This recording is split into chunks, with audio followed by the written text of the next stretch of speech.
Muy buenas noches. La noticia del día gira alrededor del proceso de paz, pues el presidente Juan Manuel Santos respondió a las FARC, quienes esta mañana, al reiterar que quieren ser un partido político, recordaron el exterminio de la UP y pidieron eliminar el paramilitarismo en Colombia para que ellas puedan hacer políticas con garantía. Al posesionar los nuevos mandos de la cúpula militar, el presidente dijo que las Fuerzas Armadas cuidarán a los guerrilleros que dejen las armas. Sobre esto preguntamos hoy en nuestra cuenta en Twitter, @CMI La Noticia. ¿Cree que la fuerza pública puede garantizar la seguridad de los guerrilleros que dejen las armas y hagan política?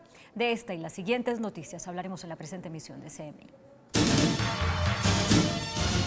El tiempo comenzó a jugar en contra del proceso de paz. Presidente Santos dice que llegó el momento de las decisiones. ¿Llegamos a la paz o seguimos en guerra? FARC dicen que quieren convertirse en un movimiento político. Procurador advierte que si las FARC quieren hacer política, deben entregar las armas. Regrese el agua a Tumaco luego de 18 días de suspensión. Con plantón reclaman inocencia de presuntos responsables de atentados terroristas en Bogotá. Se desploma la acción de Pacific tras frustrarse operación de venta. Papa Francisco pide acabar con la cultura de que todo tiene precio. Grecia presenta plan de reformas económicas.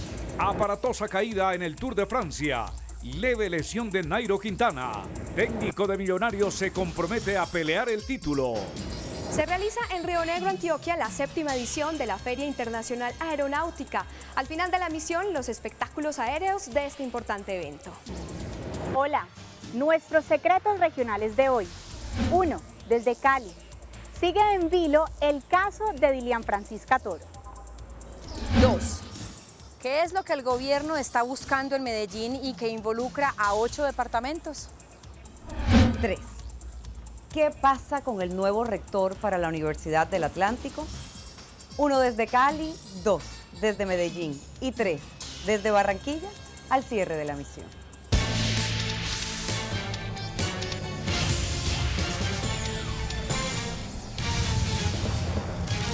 No avanzar es retroceder. Con esa frase, el presidente Juan Manuel Santos llamó a las FARC a agilizar las negociaciones, el punto de justicia para avanzar en un cese bilateral del fuego y la firma final del acuerdo de paz. Durante la ceremonia de reconocimiento de las tropas a los nuevos comandantes del Ejército, la Fuerza Aérea y la Armada Nacional, el presidente Santos advirtió que es necesario agilizar las negociaciones de La Habana, así como el pacto de un cese bilateral del fuego definitivo, que dijo es normal y el objetivo de cualquier proceso de paz. Y queremos acelerar esa negociación, esas conversaciones para tener listo ese cese al fuego bilateral y definitivo, que es, al fin y al cabo, a lo que tenemos que llegar si queremos paz. Aseguró que es la hora de tomar decisiones de fondo, pues el tiempo y la paciencia se agotan. Tenemos que tomar decisiones de fondo y de una vez por todas definir si hay paz o si seguimos en la guerra. Porque el tiempo y la paciencia de los colombianos y la mía son factores finitos. El jefe de Estado les respondió a las FARC, que hoy manifestaron querer ser un partido político, y les dijo que las Fuerzas Armadas les van a garantizar su protección, pero también llamó al grupo guerrillero a entender que es necesario que se sometan al sedazo de la justicia transicional para que lo pactado en La Habana quede blindado jurídicamente. El nuevo comandante del Ejército, el general Alberto José Mejía, le hizo un llamado a las FARC para que dejen de atacar a la población civil y aseguró que la institución será disciplinada al acatar las directrices del presidente Juan Manuel Santos durante el curso del proceso de paz. El general Mejía les dijo a las FARC que la estrategia de atacar a la población civil no va en la dirección correcta para alcanzar la paz que están negociando en La Habana. Que no sigan atacando al pueblo colombiano. Es una estrategia errónea. Ellos manifiestan ser el ejército del pueblo, pero al ver todos estos atentados terroristas, es el ejército contra el pueblo, el ejército contra los humildes. Ante lo dicho por el presidente Juan Manuel Santos sobre la urgencia de alcanzar un cese bilateral del fuego, explicó que el ejército es una institución no deliberante que debe cumplir su misión constitucional, además de obedecer al jefe de Estado. Y él, por ahora, la única orden e instrucción que hemos recibido es la de continuar protegiendo y defendiendo al pueblo colombiano. El nuevo comandante del ejército es destacado porque además de su vasta preparación académica, tiene una trayectoria simultánea en el combate y los temas operativos. En La Habana, el vocero de las FARC, alias Rodrigo Granda, dijo que ese grupo quiere convertirse en una organización política y reiteró su intención de dejar las armas. Informe de la corresponsal en La Habana, Anisley Torres.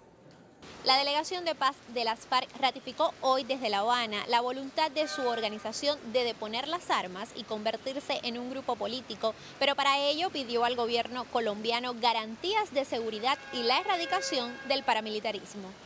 La insurgencia dijo que para dejar las armas es necesario que el Estado abandone la doctrina del enemigo interno y se requieren además garantías previas para que los guerrilleros puedan incorporarse a la vida civil sin riesgo para sus vidas. Reafirmamos nuestra decisión de hacer dejación de las armas, pero antes deben tomarse medidas para impedir que tengamos que contemplar impasibles cómo vuelve a producirse en Colombia el exterminio de una fuerza política nacida de un proceso de paz, tal como ocurrió con la Unión Patriótica. El grupo guerrillero afirmó que el paramilitarismo es uno de los grandes obstáculos para la consecución de la paz. Porque queremos convertirnos en una organización política abierta, con derecho a pensar y disentir, actuando sin la zozobra de la amenaza, la persecución y la muerte, proponemos acordar a la mayor brevedad un mecanismo que garantice la no repetición del paramilitarismo, el esclarecimiento de dicho fenómeno y su desaparición efectiva. Las FARC también insistieron en firmar ya un nuevo acuerdo sobre víctimas al considerar que el asunto de la reparación integral de los derechos de los colombianos afectados por la guerra está prácticamente consensuado. Desde La Habana, Cuba, Anisley Torres, CMI, La Noticia. Por su parte, el procurador general Alejandro Ordóñez dijo que las FARC deben entregar las armas si quieren hacer política, porque de lo contrario, según él, sería un grupo político armado y financiado por el narcotráfico. El procurador general criticó el anuncio que hizo la guerrilla de las FARC, según el cual su intención es la de dejar las armas. Otro acto de cinismo, la guerrilla debe entregar las armas, deben entregar las armas de manera clara, de manera material. La FARC no debe quedar con un solo alfiler. Indicó las razones por las cuales considera que deben entregar y no dejar las armas. Si van a hacer política, deben entregar las armas. La dejación de armas es un simple sofisma para mantener las armas, para seguir amedrentando a los colombianos. Incluso cuestionó lo que sería la participación en política. Lo oímos al señor de la calle, que los máximos responsables tendrían que hacer política. Entonces va a haber un partido político financiado por el narcotráfico y armado. Eso sí es el colmo del cinismo.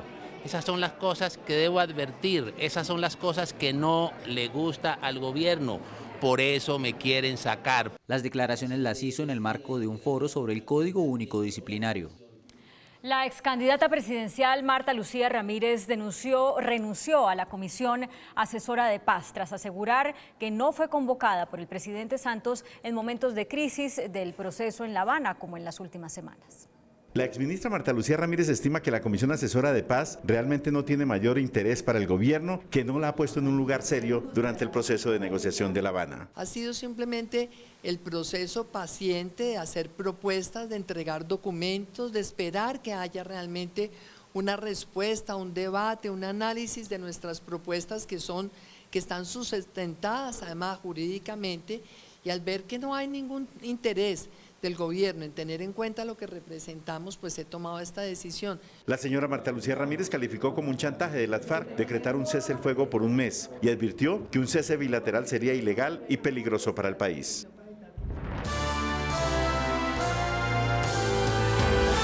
Después de 18 días regresó el agua al municipio de Tumaco en la costa pacífica del departamento de Nariño.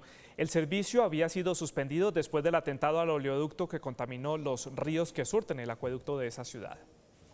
Hoy regresó el servicio de agua a Tumaco. Los ingenieros de Ecopetrol lograron limpiar la mancha de crudo provocada por el atentado al oleoducto. ¿Cómo fue el proceso?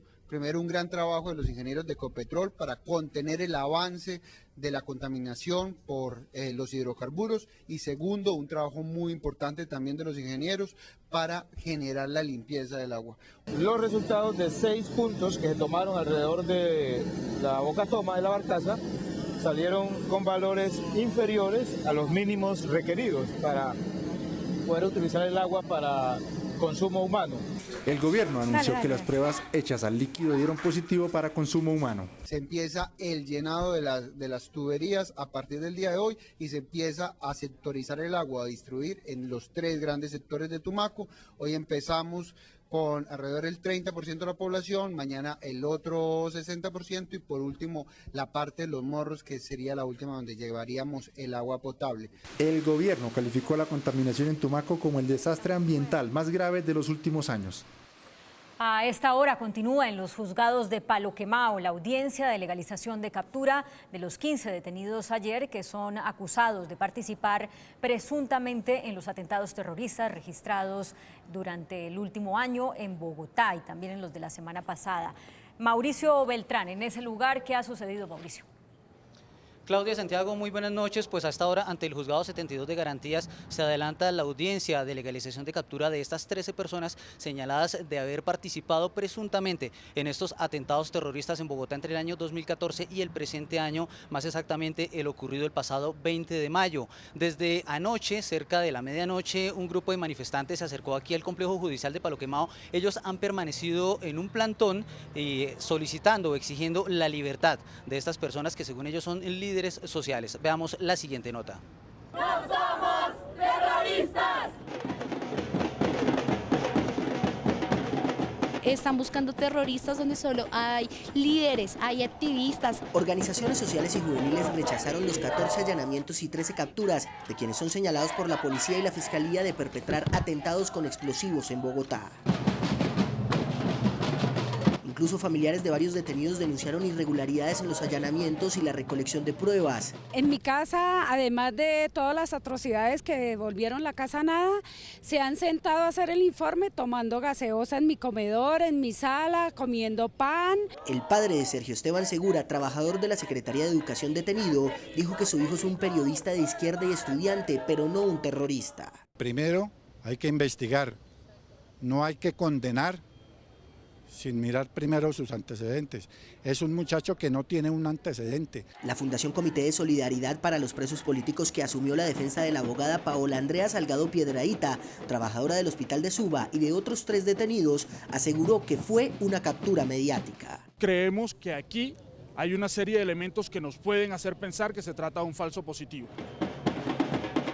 Para la defensa, las autoridades han faltado al principio de presunción de inocencia, juzgando a Paola incluso de tener explosivos en su vehículo. Hemos documentado que al menos 11 de las personas detenidas hacen parte de organizaciones sociales o revisten una condición similar a la de Paola, es decir, son líderes reconocidos en su ámbito. La audiencia continúa a puerta cerrada. Vale la pena decir que a esta hora los manifestantes todavía continúan a las afueras del complejo judicial de Palo Quemao. Mientras tanto, aquí en el juzgado 72 la Fiscalía expone las razones por las cuales se solicita la legalización de captura de estas personas. Sin embargo, ha trascendido que la defensa va a exigir que sea declarada ilegal por vencimiento de términos, o esto lo acaba de hacer porque han pasado más de 36 horas después de que ellos han sido detenidos. Veamos. La Fiscalía ante la juez 72 de Garantías expone los argumentos para que sean legalizadas las 13 capturas de los presuntos implicados en los atentados terroristas en Bogotá. Sin embargo, se trata de un juez diferente al que legalizó los allanamientos. El juez que venía conociendo con nosotros desde las 12 de la medianoche que arrancamos manifestó estar agotado al término de esta audiencia y se cambió por otra juez que va a asumir a partir de este momento para la legalización de captura. La defensa pedirá que se declare ilegal la captura porque a esta hora llevan más de 36 horas detenidos. En algunas experiencias que hemos tenido en otros casos la pedimos directamente en la audiencia. En caso de que no se llegara a dar en la audiencia, pues tenemos planeado presentar una vez corpus. Dijo que todos los allanamientos fueron declarados legales. Se legalizaron todos los allanamientos, nosotros como defensa apelamos, quedó apelado, pero el juez mantuvo su decisión y están legalizados. Una vez se finalice la legalización de captura, se concederá un receso para que las partes puedan descansar. Bueno, en manos pues del juez 72 de garantías está la decisión de decidir si les concede esta petición que está haciendo la defensa en las últimas horas de que sea declarada ilegal por un supuesto vencimiento de términos. Eso es todo por ahora desde el Complejo Judicial de Palo Quemado. Nosotros continuamos pendientes a esta audiencia que se lleva de manera reservada, a puerta cerrada, ante el juzgado 72 de garantías. Continúen ustedes en estudio. Mauricio Beltrán, CMI, La Noticia. Mauricio, gracias. Y la Corte Constitucional puso fin a un pleito jurídico entre la Fiscalía y la Contraloría y en un fallo de revisión de tutela determinó que el fiscal general no puede ser investigado en lo administrativo ni tampoco ser sancionado por el organismo de control fiscal. La tutela fue presentada por el fiscal Montealegre luego de ser notificado por la Contraloría Delegada para el sector Defensa y Justicia de una investigación en su contra por supuestas inconsistencias en su gestión administrativa durante el año 2012.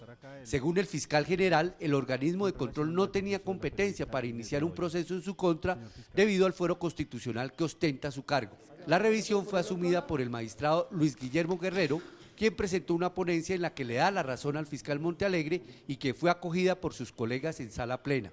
El fuero indica la sentencia, brinda a los altos funcionarios del Estado que lo ostentan a ser sometidos a procedimientos procesales especiales para garantizar la dignidad de su cargo y de las instituciones que representan. El magistrado de la Corte Constitucional, Jorge Pretel, sufrió una derrota en el proceso penal que se adelanta en su contra y en el de su esposa, al ser negada por la Corte Suprema de Justicia una recusación contra el fiscal que adelanta la investigación por supuesta usurpación de tierras. La decisión es de la Sala Penal de la Corte, que resolvió una recusación presentada por la defensa de la esposa del magistrado Pretel, en la que se alegaba una presunta vulneración del debido proceso por parte del fiscal a cargo del caso, Juan Vicente Balbuena. Pretel y su esposa, que son investigados por un supuesto despojo de terrenos ubicados en el Urabá antioqueño, exigían garantías procesales, objetividad e imparcialidad en su caso. Según Pretel y su esposa, el fiscal Balbuena habría filtrado información sobre los avances del caso a los medios de comunicación. La sala penal acogió una ponencia del magistrado Ariel Salazar que le dio la razón a la fiscalía. El Partido Liberal inscribió su lista de candidatos al Consejo de Bogotá en compañía del candidato a la alcaldía por esa misma colectividad, Rafael Pardo. Es la primera inscripción ante la registraduría de un partido político de cara a las elecciones de octubre. La lista la encabeza Horacio José Serpa. A la inscripción de la lista del Partido Liberal para el Consejo de Bogotá asistió el candidato a la alcaldía de la capital, Rafael Pardo. Puede ser un aporte muy importante a la alcaldía cuando yo espere asumir la alcaldía el 1 de enero. La lista de 45 candidatos la encabeza una vez más el actual concejal Horacio José Serpa. Vamos a darle un sí a las asociaciones público-privadas desde el Consejo para que todo este rezago en materia de movilidad mejore. Algunas de las sorpresas son por el número 9, Mauricio Molano, heredero de la empresa colombiana de Ponqués Ramo. Yo fui gerente del Acueducto de Bogotá en nombre del nuevo liberalismo en la mejor época de Luis Carlos Galán. En el número 25 está Mario Andrés Galán, primo de los senadores Juan Manuel y Carlos Fernando Galán. Indica que su padre Antonio fue concejal de Bogotá. La idea es continuar el legado que ha dejado mi padre en el Consejo. Otro de los integrantes de la lista al Consejo es Germán Ricaurte, actual edil de Chapinero y quien es respaldado por la representante Clara Rojas. Los partidos Alianza Verde y el Polo Democrático anunciaron una posible unión de cara a las elecciones de octubre.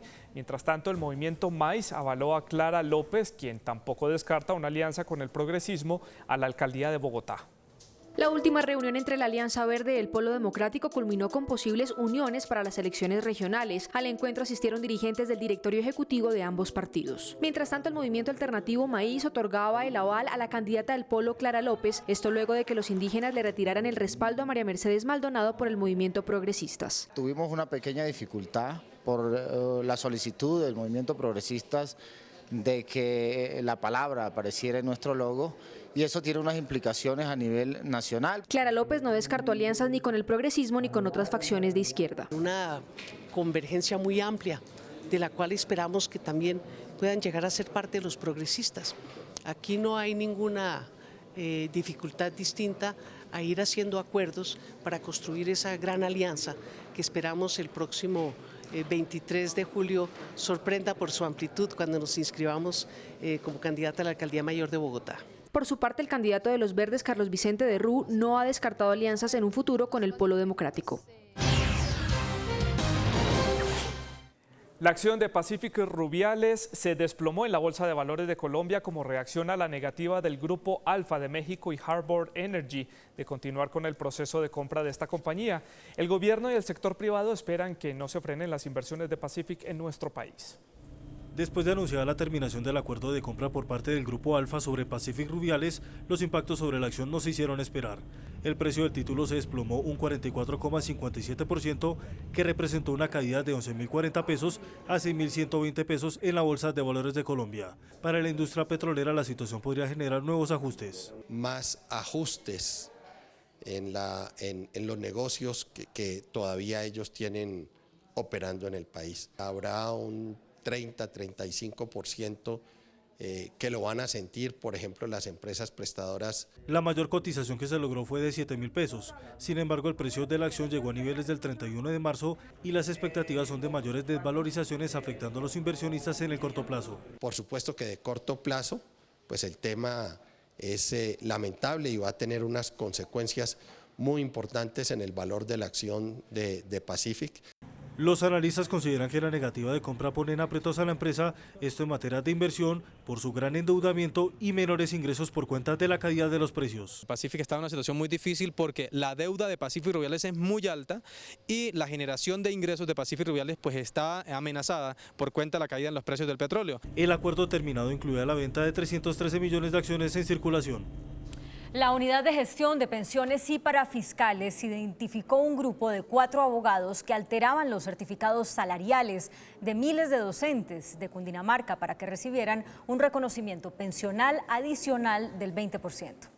Una maestra se dio cuenta que le aplicaron un aumento del 20% en su pensión de gracia, porque en su certificado salarial le aparecía una bonificación por estudios que nunca realizó. La anomalía prendió las alarmas. Miremos cuántos casos de esos tiene este apoderado, que habían 4 que siempre funcionaban como apoderado principal y apoderado suplente. Entre los 4 abogados hay 2 que trabajaron en la desaparecida Cajanal y tramitaron 2.437 pensiones con certificados falsos. La UGPP ya confirmó la ilegalidad de más de 1.000 pensiones y suspendió el pago de 521 más. Los maestros involucrados deberán devolver 11.000 millones de pesos. Hay que tener en cuenta si hay posibilidades de que pierdan la pensión gracias por esto. La red de abogados se habría extendido a funcionarios de la Secretaría de Educación de Cundinamarca que daban el visto bueno a los certificados salariales alterados. Y a través de beneficios económicos periódicos, Colpensiones lanzó una nueva alternativa de pensión a 500 ahorradores que no van a alcanzar a cumplir las semanas mínimas de cotización. En el régimen público de pensiones hay 500.000 ahorradores que no lograrán pensionarse, pues no cumplen con las semanas acumuladas. Para ellos hay una alternativa. Pueden coger esos recursos, pasarlo al programa de beneficios económicos periódicos, reciben el 20% de incentivo y van a recibir pues un ingreso mensual durante toda su vejez. Los beneficios económicos periódicos son un mecanismo de ahorro voluntario donde al final de su vida laboral el Estado le brinda un 20% más de lo ahorrado y le entrega bimensualmente 50.000, 100.000 o más dinero dependiendo de lo que guardó para su vejez. Sabiendo de todas maneras que BEPS es un programa voluntario, las personas si quieren hacerlo pueden vincularse al programa. El lunes el programa será lanzado por el presidente Santos. El presidente Juan Manuel Santos y la ministra de Educación Gina Parodi lanzaron un plan de incentivos a rectores y a maestros que se comprometan a mejorar la calidad educativa.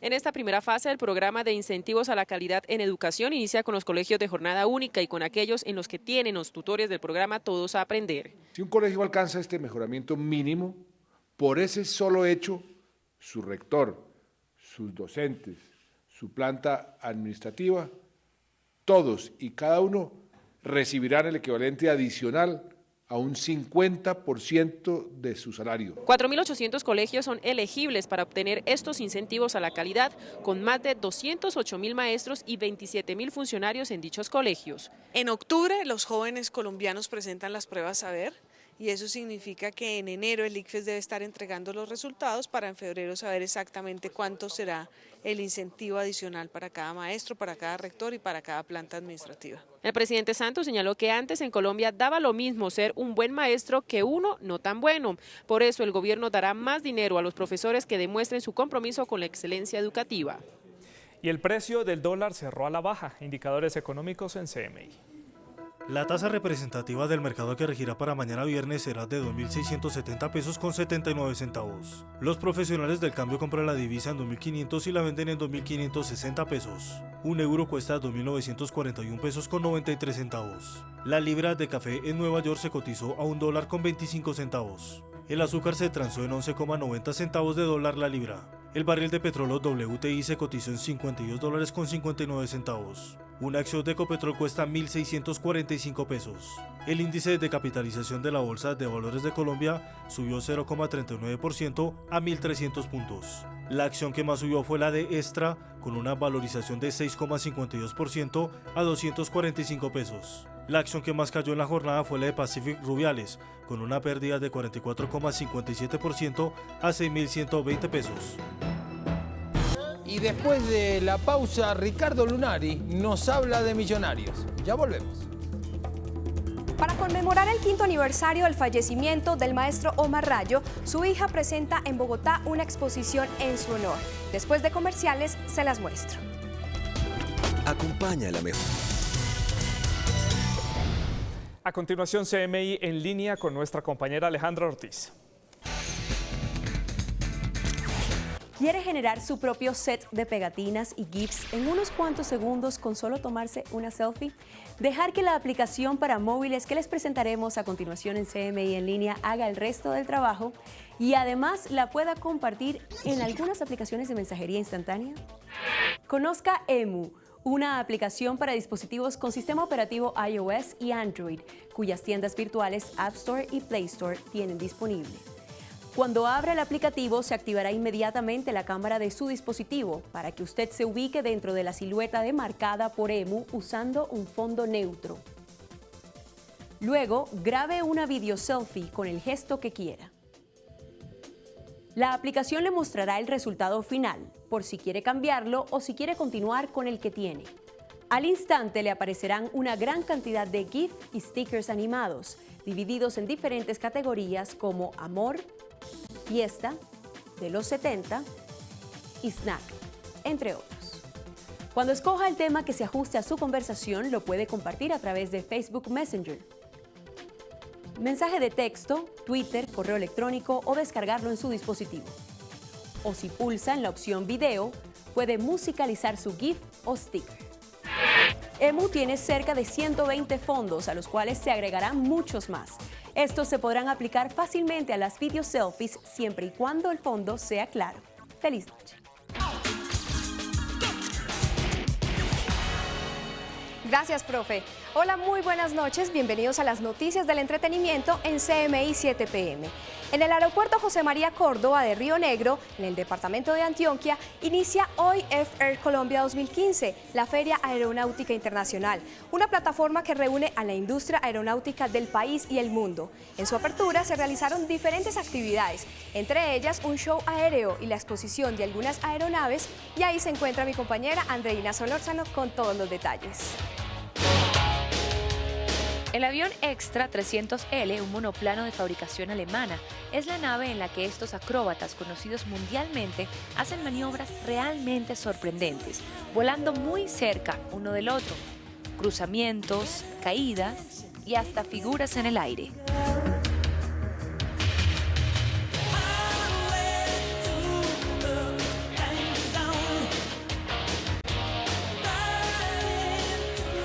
Una presentación de 4 aviones de formación y un avión solo que demuestra las capacidades de la aeronave.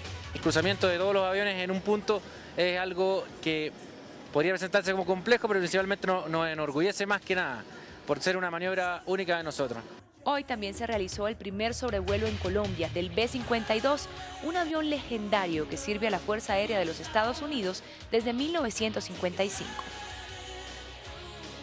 20 países tendrán presencia en esta feria organizada por la Aeronáutica Civil Colombiana y la Fuerza Aérea. En ella se esperan 54.000 visitantes y su objetivo es impulsar el desarrollo del sector aeronáutico del país, como lo expresó el vicepresidente de la República, Germán Vargas Lleras, quien hizo parte del evento inaugural. 30 millones de pasajeros los que anualmente mueve nuestro país. Y en respuesta, el Gobierno Nacional ha puesto en marcha el más ambicioso plan, con inversiones ya en 51 aeropuertos colombianos. F-Air 2015 culmina el domingo, día en el que se tiene previsto realizar un homenaje a Jonathan Flores, el hombre pájaro. Adivinen quién es la nueva víctima del humor de Los Simpson. Nada más y nada menos que el controvertido magnate norteamericano Donald Trump. En esta ocasión, Homero tiene una visión, y es que el empresario se convierte en el presidente de los Estados Unidos. La temporada número 27 de la serie animada Los Simpson estará cargada de tintes políticos. En esta ocasión, la familia más famosa de la televisión norteamericana seguirá los pasos de la campaña presidencial del polémico Donald Trump, pues el patriarca de este hogar, Homero, asistirá al lanzamiento de la candidatura del magnate tras recibir $50 como pago, un hecho que contrasta perfectamente por los comentarios que este ha dicho sobre los latinos en Estados Unidos. Lo más impactante de este episodio que se revela hoy es que Homero, al aspirar el perfume de Trump, logra tener algunas visiones no tan positivas mientras se introduce en su cabellera, como por ejemplo sus peleas con los mexicanos, con la Miss Universo y con los almacenes Macy. Aunque esto ocurre actualmente, con esto se evidencia el malestar de los ciudadanos de ese país por los comentarios. Los nuevos capítulos de la serie se estrenarán el 27 de septiembre.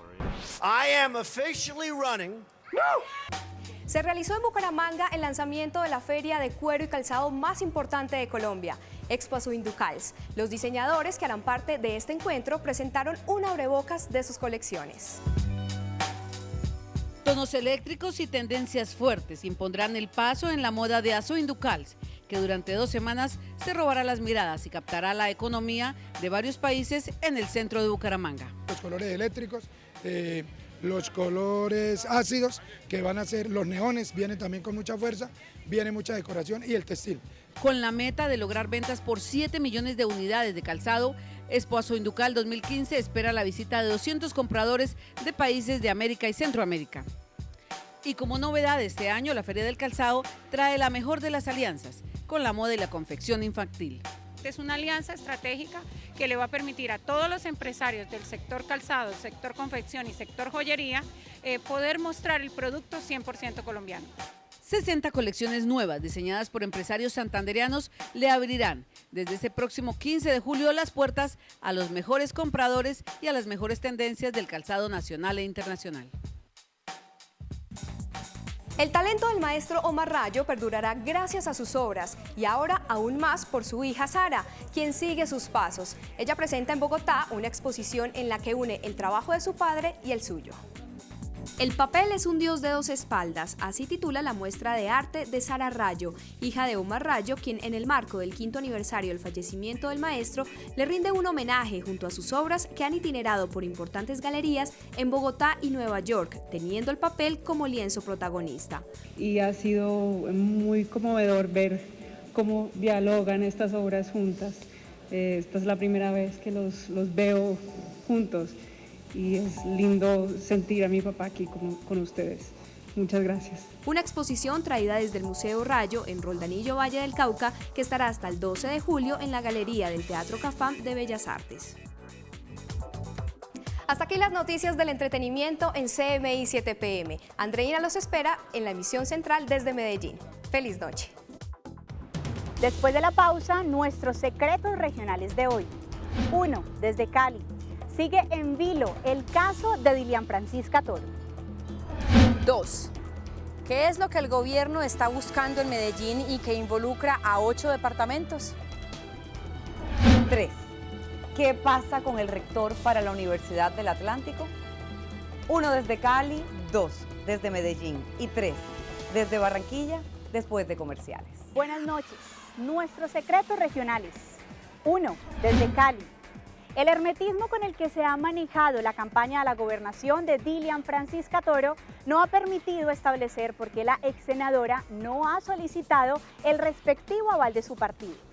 Hay quienes aseguran que lanzará su campaña el 23 de julio, sin embargo, otras fuentes aseguran que Dilian Francisca quiere tener totalmente aclarada su situación con la Fiscalía antes de lanzarse. En la Fiscalía informaron que su situación es la siguiente. Ella fue detenida en el año 2012 por lavado de activos, fue liberada un año después por vencimiento de términos, es decir, la detuvieron y la liberaron sin juicio, sin proceso y, según se sabe, sin pruebas. La misma ex senadora pidió que la escucharan en ampliación de indagatoria, fue escuchada en febrero y conservó su libertad. La Fiscalía dijo que está evaluando sus declaraciones y las pruebas aportadas por su defensa. Aún no ha decidido si hay méritos para cerrar o no la investigación. Aún no hay fecha para resolver su situación jurídica. 2. Secreto desde Medellín. ¿Qué vino a buscar la Secretaría de Transparencia de la Presidencia de la República al Consejo de Medellín? Una comisión especial enviada a solicitud del propio presidente Santos llegó hasta el Consejo de Medellín con agentes de la DIJÍN a bordo para recoger toda la información sobre un cartel de la contratación que se extiende por 8 departamentos.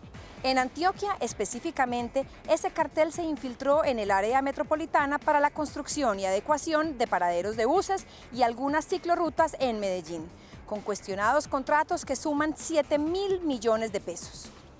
Ya se suspendió uno por 14.000 millones de pesos. El asunto es que las denuncias sobre las irregularidades en la contratación se hicieron en el Consejo de Medellín y llegaron a oídos del presidente Santos, quien de inmediato hizo traslado a su oficina de transparencia para que se pusiera al frente del caso. Se sabe que el cartel ha incumplido contratos en Antioquia, Magdalena, Sucre, Cesar, Bolívar, Chocó y Caldas. 3 desde Barranquilla. Esta es la historia de un candidato a la rectoría de la Universidad del Atlántico que, como la canción de Julio Iglesias dice, a veces sí, a veces no. Se trata de Manuel Fernández, quien hasta hace poco fue gerente del Transmetro. El pasado lunes su nombre estaba entre los 5 que aspiraban a la rectoría, pero la Universidad de La Sabana, que estaba encargada de la evaluación, lo descalificó, pues la certificación del máster en ciencia de la Universidad de Illinois que presentó Fernández no la acompañó con la respectiva certificación de homologación y convalidación hecha en Colombia. Ese día dejó de ser candidato. Fernández presentó un recurso ante la Unisabana que respondió ayer y dijo que ahora Fernández sí cumple con el requisito de título de maestría o doctorado. Hoy Fernández dijo, pues gracias, pero no acepto seguir en contienda, y no dio explicaciones. De todas maneras, la elección está en suspenso por una tutela que se interpuso ante el Tribunal Administrativo del Atlántico. Hasta mañana. Que descanse. Y hoy les preguntamos a ustedes en nuestra cuenta en Twitter, @CMI La Noticia, si creen que la fuerza pública está en condiciones de brindar seguridad a los guerrilleros que se desmovilicen y que se dediquen a hacer política. Esto a propósito de que hoy desde La Habana, el vocero de las FARC, Rodrigo Granda, reiteró que esa agrupación guerrillera quiere volverse un partido político, pero pidió que el gobierno acabe con el paramilitarismo para que ellos puedan tener garantías. Vamos a ver lo que nos respondieron ustedes en la cuenta de Twitter. Tenemos a @mbanoy. ¿Cómo? ¿Primera muestra de seguridad? Prima nuestra seguridad, dice M. Banoy.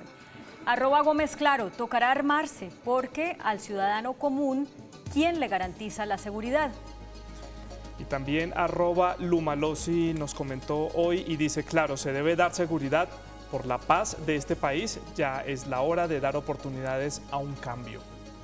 Bueno, y nos llegaron muchos otros comentarios, pero realmente, Santiago, lo que está expresando las FARC es que tienen temores por el exterminio de la UP que se dio cuando también hubo un proceso de paz y varios miembros de la guerrilla se dedicaron a hacer política, porque hasta hoy en día muchos de esos casos siguen en la impunidad e incluso hay una gran discrepancia respecto a las cifras. Quienes defienden a los familiares de las víctimas de ese exterminio aseguran que fueron más de 6.000 los exterminados, mientras que quienes defienden al Estado ante la Corte Interamericana de los Derechos Humanos dice que esas víctimas no llegarían ni a 1.000 personas. El presidente Juan Manuel Santos entonces le respondió a las FARC que sí, que la fuerza pública es la que le va a brindar la seguridad a los guerrilleros que se dediquen a hacer política una vez entreguen las armas. Así llegamos al final de esta edición de CMI. A las 9:30 más CMI. Y a las 8:50 la información internacional. Gracias por acompañarnos.